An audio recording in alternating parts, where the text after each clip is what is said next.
Take a look at this. Fire crews in Norfolk spent hours this afternoon battling large flames as they destroyed a furniture repair shop. This is the Desk Doctor on West 23rd Street. Tonight we're seeing just how much damage that fire caused. 13 News Now reporter Megan Purrier spoke to a witness who saw it firsthand. Megan joins us live in the studio with our top story tonight.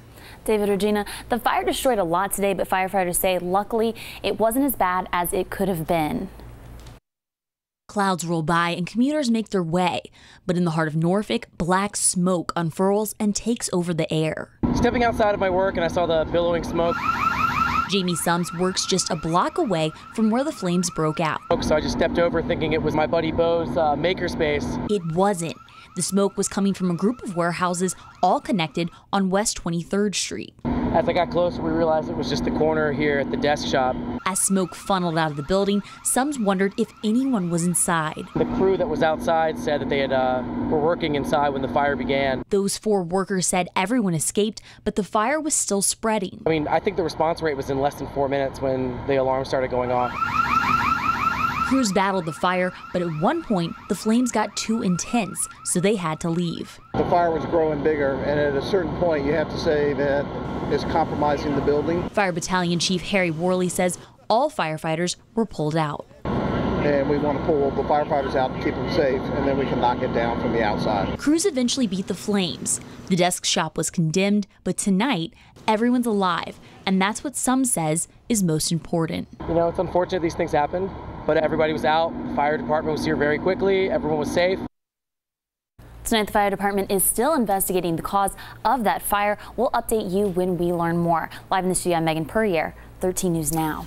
Right now, Newport News police are searching for whoever killed a young mother early this morning at the City Line Apartments. Police say someone shot 20-year-old Brianna Patterson several times inside her home. 13 News Now spoke to some of Patterson's loved ones this afternoon. They describe her as outgoing, funny, and well-liked, and they're struggling tonight to grasp why something so violent would happen to her. We need to keep Bree memory alive, especially through Bella. She needs to know who her mom is. She needs to know that she was loved.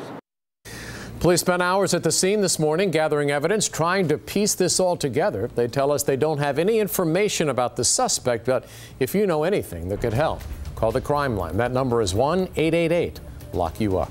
A deer debate is dividing residents in one local city. Right now, Newport News city law allows people to hunt anywhere in the city limits, even residential neighborhoods, during hunting season.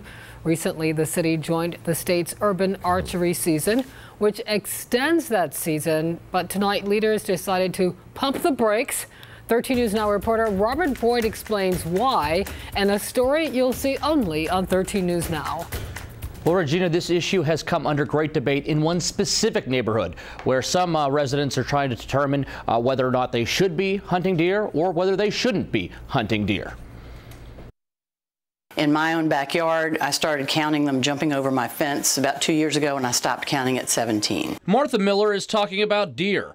She said it was bad enough that they were eating her flowers, but she says when they attacked Max, the family dog, enough was enough. And she put her head down and butted him and rolled him in the grass. And I went to her to get him away and distracted him. And he came up here and the deer kind of came at me a little bit. Miller, who lives in Fisher's Landing, was one of the homeowners looking forward to September 1st. That's when the state's urban archery season begins, allowing homeowners the opportunity to bring professional archers into their yards to shoot and kill deer using a crossbow. None of us want to kill the deer, but oftentimes the most reasonable way of resolving this is not the most popular. I don't think there's a problem at all. If there was a problem, they'd be running right now. But I have not seen one all day. Neighbor Paul Mizell says shooting arrows in a residential neighborhood just isn't safe. And if one of those arrows comes outside of their jurisdiction and lands on my property, and by accident my dogs, cats, or my grandchildren are out here, they can maybe get hurt. Hunters will actually be up in the tree shooting down at the ground at the deer. So there will not be arrows flying through the neighborhood. Hunting deer with a bow and arrow is nothing new to Newport News. In fact, 140 deer were shot and killed by arrows last year. All the city would be doing is extending the season, just like dozens of other cities across the state. But several residents voiced their concerns about the program during a community meeting Wednesday. It got the city manager's attention. Then I'm going to step back away from it. And again, I think that may be a good thing because it gives us an opportunity to have some more conversations with the community. Now that Newport News has decided not to take part in the urban archery season, residents must wait until regular hunting season begins in October before they can start shooting deer in their yards. Robert Boyd, 13 News Now. Developing right now, the start of the school year is right around the corner. In less than a week, buses will be taking kids to school, but there is a shortage of drivers. In Virginia Beach, the district tells us it's down 22 bus drivers right now, and that could affect nearly 90 bus routes. The district tells us drivers could have to make several rounds to get the kids to and from school, but they have one message for parents. You need to just, take a deep breath, Your children are going to get home. We've always gotten the children home, and we'll do it this time.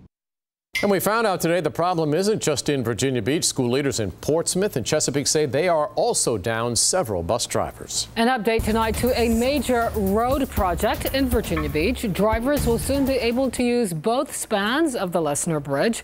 Overnight Thursday, crews will begin to make that switch for drivers. The $119 million project is already more than a year behind schedule. The new Lesnar Bridge will carry 6 lanes of traffic, 2 lanes in each direction, plus a shoulder lane on each side. There is also going to be a path for bikes and walkers. Another bridge replacement project is closer to completion tonight. Crews put the final girder in place on the new Bonner Bridge.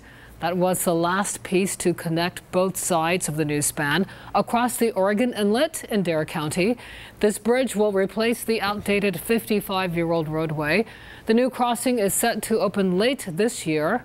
When it does, crews from NCDOT will start demolishing the old bridge. Tomorrow, state lawmakers will return to work at the Capitol for a special session. They'll be redrawing the lines of 11 House of Delegates districts. 6 of those districts are here in Hampton Roads. 2 months ago, a judge ruled that the boundaries violated the Voting Rights Act. The judge said they were unconstitutionally drawn based on racial considerations. Lawmakers have to come up with new district lines by the end of October. Today, family, friends, and constituents got their first chance to say goodbye to the late Senator John McCain. It's been just 4 days since the war hero died of brain cancer. He's lying in state at the Arizona State Capitol, where a private ceremony was held this morning. ABC's Marcy Gonzalez is in Arizona with the story. A first day of emotional services honoring an American icon. John McCain's sons in their dress uniforms saluting his flag-draped casket carried by an honor guard into the Arizona Capitol building. McCain's wife of 38 years, Cindy, with this silent display of love. Daughter Megan sobbing, comforted by her brother during this private ceremony on what would have been McCain's 82nd birthday. Loving God, see our tears. Leading up to his death Saturday after a year-long battle with brain cancer, McCain planned out the details of this week's services, including this. Lying in state, a chance for the people he served as senator for 6 terms and as a congressman before that to say goodbye. So many putting politics aside. Didn't always agree with everything he did, but we agreed and support him for being a veteran, and we honor him for being a POW. Linda Gordon, the first in line, here before 7 a.m. It's the least I could do for such a great man. James Fine driving all the way from Texas to be among the thousands waiting in the triple-digit heat to pay respects to a man remembered as a hero. Just an honorable man, a statesman. He just deserves it. And the tributes continue Thursday with a memorial service here in Phoenix. Former Vice President Joe Biden chosen by McCain himself to deliver the eulogy. Marcy Gonzalez, ABC News, Phoenix. We just learned that more than 7,500 people have paid their respects to Senator John McCain. The memorial services continue until he is buried at the U.S. Naval Academy on Sunday.